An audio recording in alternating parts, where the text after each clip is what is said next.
وَإِذْ اور جب جعلنا بنایا ہم نے البیت بیت اللہ کو مثابتاً لوٹنے کی جگہ مرکز للناس لوگوں کے لیے وامنا اور امن کی جگہ واتخذوا اور بنا لو من مقام ابراہیم مقام ابراہیم کو مصلی جائے نماز وعہدنا اور عہد لیا ہم نے الی ابراہیم ابراہیم سے و اسماعیل اور اسماعیل سے ان کہ طہرا تم دونوں پاک کرو بیتیا میرے گھر کو للطائفین واسطے طواف کرنے والوں کے والعاکفین اور اعتکاف کرنے والوں والرکع اور رکوع کرنے والوں السجود سجدہ کرنے والوں کے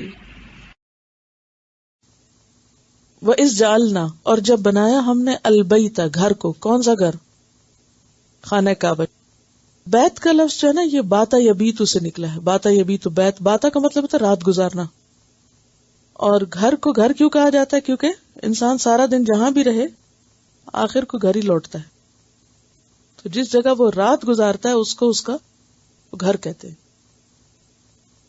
مثابتن مثابہ کا لفظ جو یہ ثوب سے نکلا ہے ثے واو بے ثوب ثوب کس کو کہتے ہیں کپڑے کو بھی کہتے ہیں اس کا لفظی معنی ہوتا ہے کسی چیز کا اپنی اصل حالت کی طرف لوٹنا ثوب کا کیا معنی کسی چیز کا اصل حالت کی طرف لوٹنا تو یہ جو کپڑا ہوتا ہے وہ بھی جب جسم پر نہیں ہوتا تو آپ نے دیکھا ہوگا کہ اس کی شیپ کیسے ہوتی ہے اچھا جب آپ اس کو پہنتے ہیں تو کیا ہوتا ہے بازو میں بازو گلے میں گلا اور وہ اصل حالت پہ آ جاتا ہے پھر تو ثوب کا لفظی معنی ہوتا ہے اپنی اصل حالت پر لوٹنا تو اس سے پھر معنی کیا نکلا پلٹنا مثابہ اس جگہ کو کہتے ہیں جو کنویں کے اوپر منڈیر بنائی جاتی ہے نا جہاں پر آ کے لوگ رکتے ہیں اور پھر پانی نکالا جاتا ہے تو لوگ بار بار اس جگہ پہ آتے ہیں مثابہ لفظی معنی کیا ہے یعنی کہ کنویں کے منہ پر پانی پلانے کے لیے جو جگہ بنائی جاتی منڈیر کہہ لیں پانی لینے کی جگہ آپ نے دیکھا کبھی کنواں ٹپیکل کنواں جو ہوتا ہے اس میں جب پانی بیچ میں سے نکالتے ہیں تو ایک خاص جگہ پہ آ کے کھڑے ہوتے ہیں نا جہاں پر وہ چرخی لگی ہوتی ہے جیسے تو وہ جگہ جہاں کھڑے ہو کر پانی لے کے لوگوں کو دیتے ہیں یا خود نکالتے ہیں اس کو مثابہ بولتے ہیں یعنی پانی لینے کی جگہ ہے. اب کیا ہوتا ہے لوگ بار بار اس طرف آتے ہیں ہر دفعہ پانی لینے کے لیے وہاں آتے ہیں تو اس جگہ کو مثابہ کہتے ہیں. تو اللہ نے اپنے گھر کو کیا بنا دیا مثابہ. کیا مطلب ہے بار بار آ کر پیئیں روحانی پانی زمزم پیئیں اور ویسے بھی صرف زمزم کے لیے نہیں اب اس کو لے لیں یہ تو صرف اس کو سمجھانے کے لیے کر رہی یعنی ایک روحانی غذا لیتے ہیں نا تو اس گھر میں بار بار پلٹ کے جاتے ہیں. انسان بار بار کہاں پلٹ کے جاتا ہے اور کہاں جانا چھوڑ دیتا ہے جہاں سے کچھ حاصل ہوتا ہے جہاں سے وہ کچھ پاتا ہے وہاں کیا کرتا ہے بار بار اس طرف پلٹ کے جاتا ہے. تو کیونکہ اللہ کے گھر میں بہت کچھ ہے پانے کے لیے اس لیے انسان بار بار وہاں پلٹ کے جاتا ہے. تو یہ ہے مثابہ کا معنی. اب آپ دیکھیے کہ میں نے آپ سے یہ کہا تھا کہ کسی بھی لفظ کو یاد کرنے کا طریقہ رٹنا نہیں ہوتا بلکہ کیا کرنا ہوتا ہے ریلیٹ کرنا. اب جب مثابہ کو میں نے کنویں سے ریلیٹ کر دیا اور پھر گھر کے لیے مثابہ کا لفظ تو انشاءاللہ پھر بھولے گا نہیں اگر آپ نے تھوڑا توجہ سے سن لیا کہ بار بار پلٹنے کی جگہ. لفظی معنی کیا ہے بار بار پلٹنے کی جگہ لوٹ کے آنے کی جگہ. روحانی پیاس بجھانے کے لیے آتے ہیں نا وہاں. مثابتاً و امنا امنا یعنی امن کی جگہ امن کا باعث. واتخذوا اور بنا لو من مقام ابراہیم مقام ابراہیم میں سے. مقام کہتے ہیں کھڑے ہونے کی جگہ کو اور ابراہیم ابراہیم علیہ السلام کے ابراہیم علیہ السلام کے کھڑے ہونے کی جگہ کون سی جگہ تھی وہ کہاں کھڑے ہوتے تھے وہ ایک پتھر پہ کھڑے ہوتے تھے. اچھا تو پھر اس پتھر پہ کیا ہوا تھا پاؤں کے نشان لگ گئے تھے اور وہ اب بھی موجود ہیں.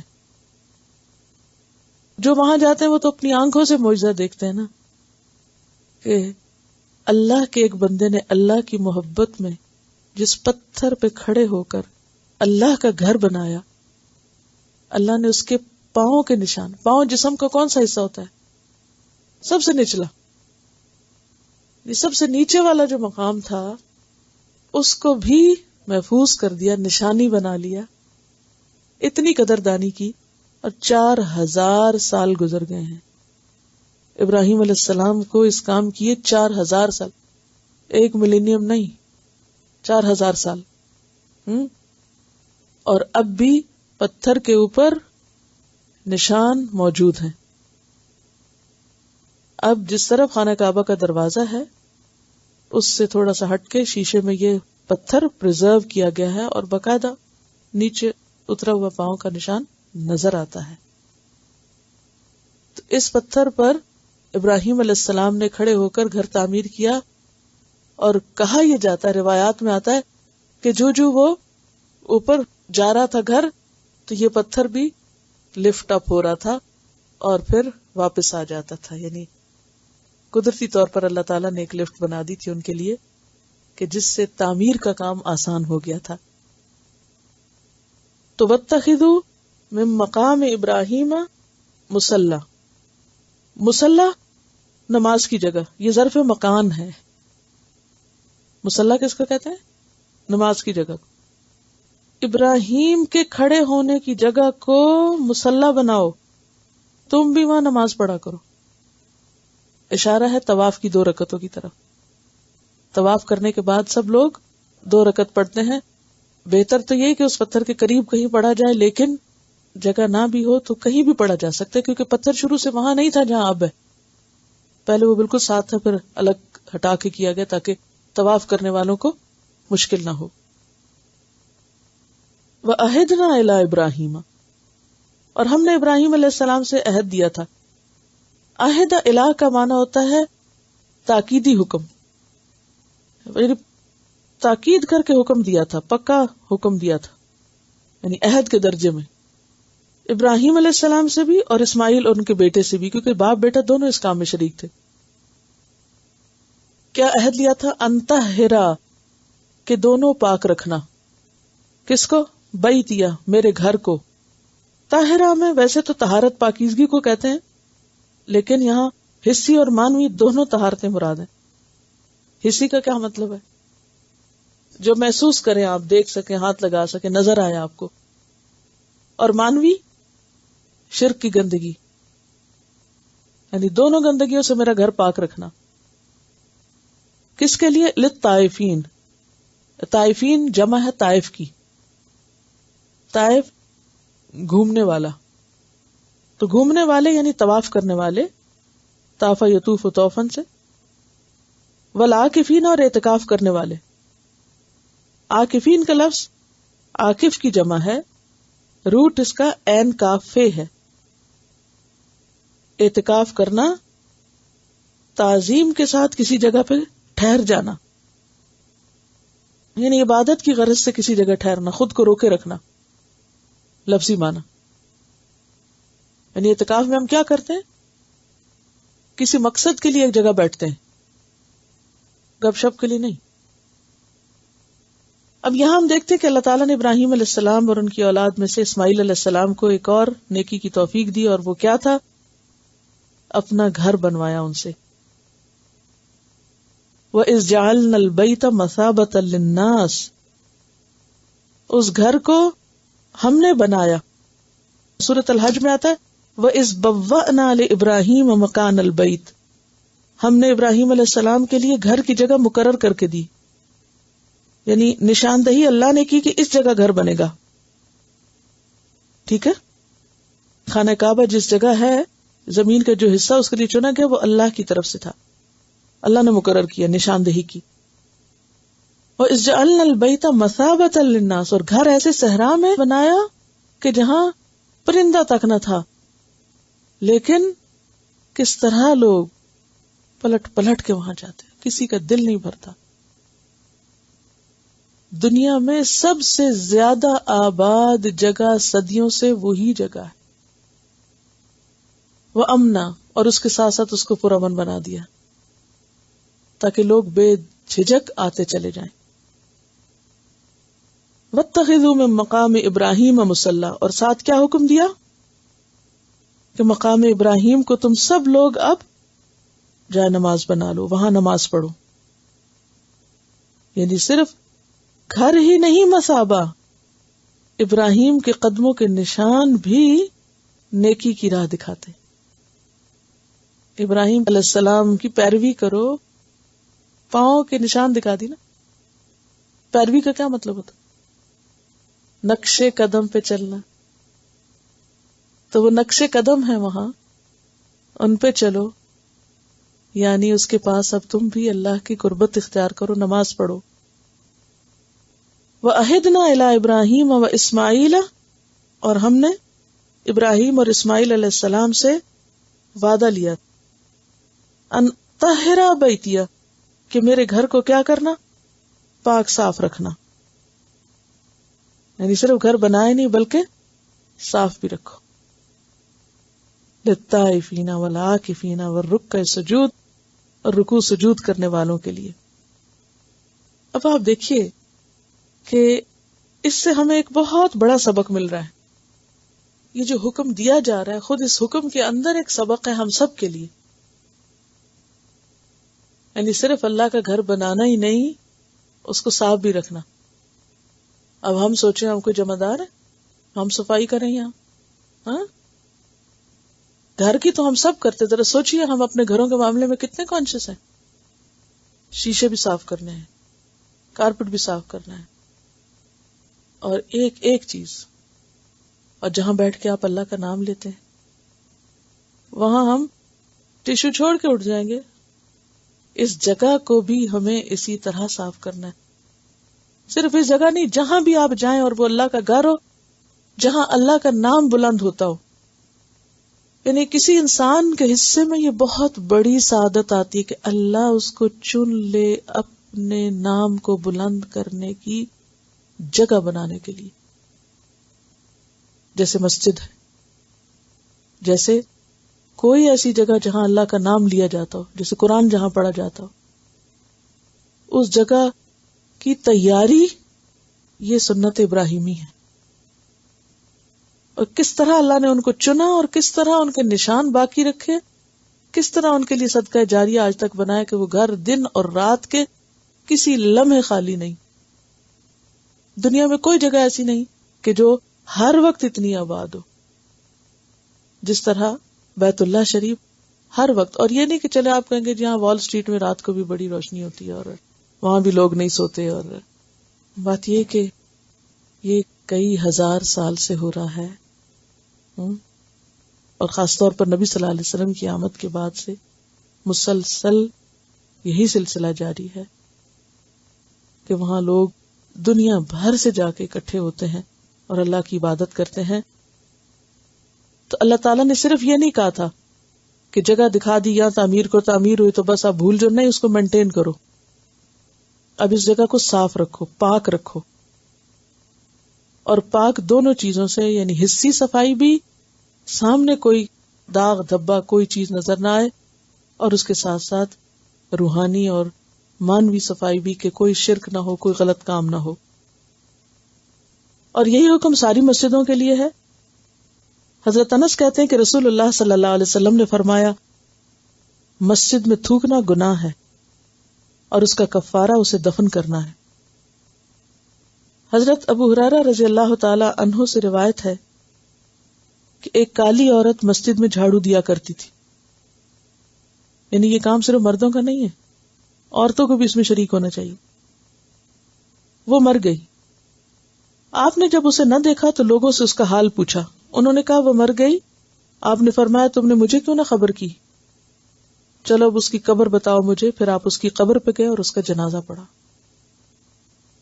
ایک کالی عورت جو صفائی کرتی تھی، جس کی بظاہر اور کوئی پہچان نہیں تھی اور کوئی وہ بڑا نام خاندان نہیں تھا، یعنی غلام عورت لگتی ہے، لیکن کتنی عزت دی آپ نے اس کو، اس کے اس عمل کی وجہ سے کہ وہ وہاں جھاڑو لگاتی تھی. ہم سمجھتے ہیں کہ نیکی کا کام صرف قرآن کی تلاوت کرنا ہی ہے. جبکہ یہ کام بھی اسی میں شامل ہے. کتنی عزت بخشی آپ نے کہ پیغمبر اس کی قبر پہ جا کر اس کا جنازہ پڑھتے ہیں. کسی اور کے لیے ہمیں یہ نہیں ملتا کہ آپ نے اس کی کسی نیکی کو اتنا اپریشیٹ کیا کہ اس کی قبر پر گئے اور جنازہ پڑھنے، لیکن اس کے بارے میں ملتا ہے کیونکہ وہ مسجد کی نگرانی کرتی. پھر آپ صلی اللہ علیہ وسلم نے یہ بھی فرمایا کہ جو کوئی لہسن کھائے وہ ہماری مسجد میں نہ آئے. کچی لہسن یا پکی لہسن یا پیاز یا ایسی خوشبودار چیزیں ایسی جگہ پہ نہیں کھائی جانی چاہیے یا نہیں پکائی جانی چاہیے جہاں پر اللہ کا ذکر ہو، کیونکہ اس سے پھر فرشتے جو ہیں وہ حاضر ہوتے ہیں ایسی محفلوں میں تو ان کو تکلیف پہنچتی ہے. کیونکہ آپ نے مسجد میں بھی پیاز لہسن کھا کے جانے سے اسی لیے منع کیا کہ فرشتوں کو اس بو سے تکلیف ہوگی. تو اس سے یہ پتہ چلتا ہے کہ ہمیں اپنے منہ بھی صاف کرنے چاہیے ایسی مجلسوں میں بیٹھنے کے لیے اور ذکر کے لیے. نہا کے صاف ستھرے کپڑے پہن کے اور میل کچیل دور کر کے آنا چاہیے تاکہ انسان پورا فائدہ اٹھائے. اور ہم دیکھتے ہیں کہ نبی صلی اللہ علیہ وسلم کے زمانے میں ایک شخص مسجد آیا اور مسجد کے کونے میں بیٹھ کے پیشاب کرنے لگا. بدبو تھا، اسے نہیں پتا تھا. اور مسجد بھی کوئی ایسی بہت عالی شان بظاہر جیسے آج کل بنائی ہیں ایسے نہیں تھی، معمولی سی تھی. اس نے سمجھا کہ شاید یہ کونا ہے، میں جو بھی کر لوں. لوگ اس کے پیچھے بھاگنے لگے. آپ نے لوگوں کو منع کیا. جب وہ پیشاب کر چکا تو آپ نے فرمایا کہ اس جگہ پانی کا ڈول بہا دو. اور دوسری روایت میں ہے کہ جب وہ فارغ ہو گیا تو آپ نے اسے سمجھایا کہ یہ مسجدیں اللہ کے ذکر کے لیے ہیں، اللہ کے ذکر کے مقامات ہیں اور پیشاب کے لیے نہیں ہیں، لہذا انہیں صاف ستھرا رکھنا چاہیے. تو اس سے کیا پتہ چلتا ہے کہ نجاست کی کوئی بھی چیز، گندی کوئی بھی چیز مسجد میں یا اس جگہ پر جہاں اللہ کا ذکر ہو رہا وہاں نہیں ہونی چاہیے. اور خوشی کے ساتھ اور محبت کے ساتھ اور جوش جذبے کے ساتھ صفائی کے کام میں حصہ لینا چاہیے کہ یہ کام تو اللہ نے اپنے پیغمبروں سے لیا تھا، امام سے لیا تھا. جسے انسانوں کا امام بنایا اس سے یہ کام لیا تھا. اس گھر کو صاف رکھنا ہے اب. تو یہ اس کام میں کوئی ہتک نہیں، کوئی انسان کے لیے عزت یا شان کے خلاف بات نہیں، بلکہ اس کو اپنی عین سعادت سمجھ کے کرنا چاہیے. اور پھر 4 کام بتائے گئے جو وہاں ہوں گے. نمبر 1 طواف، نمبر 2 اعتکاف، نمبر 3 رکوع اور نمبر 4 سجود. یعنی نماز کے علاوہ اعتکاف اور طواف مسجد حرام میں کیا جاتا ہے. رکوع سجود جو ہیں وہ نمازی کے حصہ ہیں. یعنی الگ الگ کر کے 4 بنتے ہیں، ورنہ جنرلی دیکھا جائے تو 3 ہے. اور اس کو بھی اگر آپ دیکھیں تو طواف کے اندر بھی نماز ہوتی ہے. طواف مکمل نہیں ہوتا جب تک نفل نہیں پڑھتے آپ. پھر اعتکاف میں کیا ہوتا ہے؟ اس کے اندر بھی نماز شامل ہے.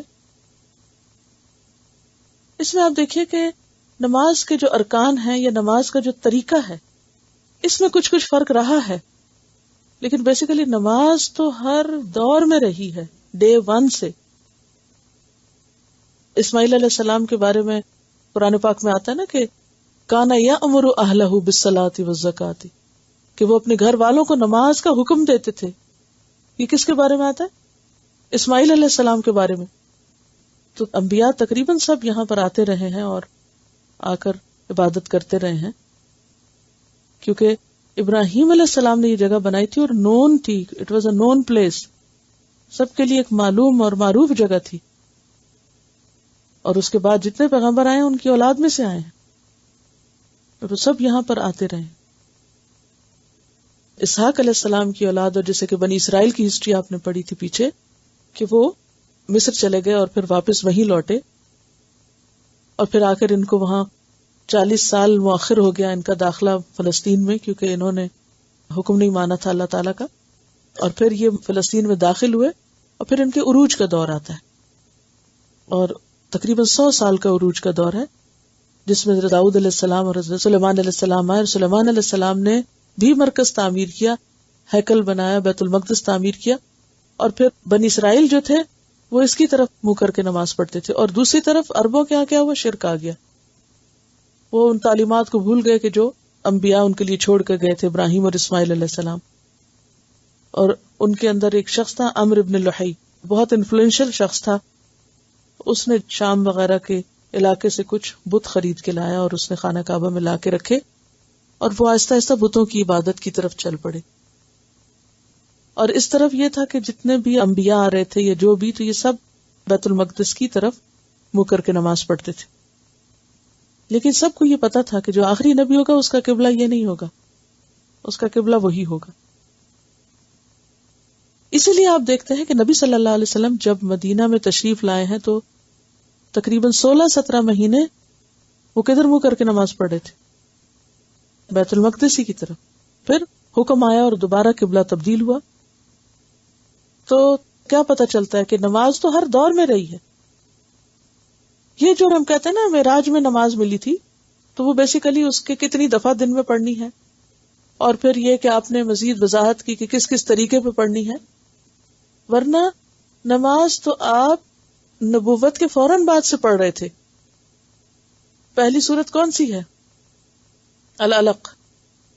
اس میں آیت نہیں آتی کہ مسجد وقترب، یعنی وہاں بیٹھ کر مسجد حرام میں یا تو انسان نماز پڑھے، قرآن پڑھے، یعنی قرآن پڑھے کس میں آتا ہے؟ اعتکاف میں.